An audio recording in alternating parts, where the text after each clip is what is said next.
Hello everyone, it's summertime and it's time to check your coolant. So for BMWs, the coolant reservoir is located right here on the right side as you open the bonnet. Make sure that the car is cooled down overnight before you open the reservoir. Don't open it while it's hot because the coolant might spill out and burn you. So you have it here, you have some coolant coming here and it dried out. We have to clean this out. But first and most important thing is to check the max sign inside, and there's a minimum sign. Here you go, you can see it clearly. There's minimum, there is max, and the minimum is not covered in coolant. So we definitely need to top up until the level of the coolant is between minimum and maximum. So what do I have here? I have the original BMW coolant that I bought from the manufacturer.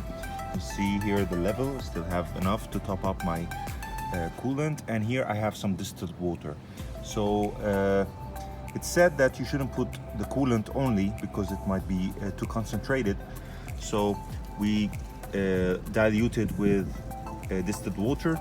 The ratio between both differ according to the temperature, the country you're in, or the region you're in. So for me here, I am doing either 1-to-1 or sometimes a little bit more of the coolant. So you can say 2/3 coolant, 1/3 distilled water. So here we go. If you have a funnel, that would be great. Otherwise, if you have a good hand that you can adjust without spilling, that would be also fine.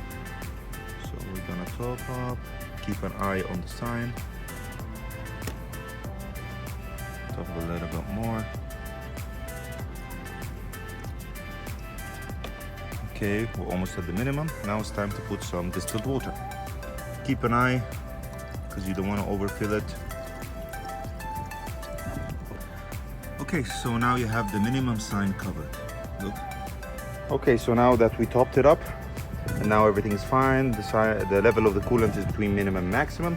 We're gonna clean the outside of the reservoir, or the neck of the reservoir, so next time it will be opening properly. So just have a piece of cloth with a little bit of distilled water and you can clean it. So now that we have the neck cleaned out as well as the lid, we're gonna put it, we're gonna turn it until we have this arrow here aligned with this arrow. So only now it's locked. So if you can see, now this arrow in the lid is aligned with the arrow in the reservoir, and it doesn't revolve anymore. Now it's properly closed. So now your job is done. Enjoy your car and make sure to check your coolant every month at least during summer, if not even more frequently. Hope you like the video. Please share and subscribe, and let me know if there's any specific BMW maintenance or general car maintenance that you want me to make a video about. Thank you.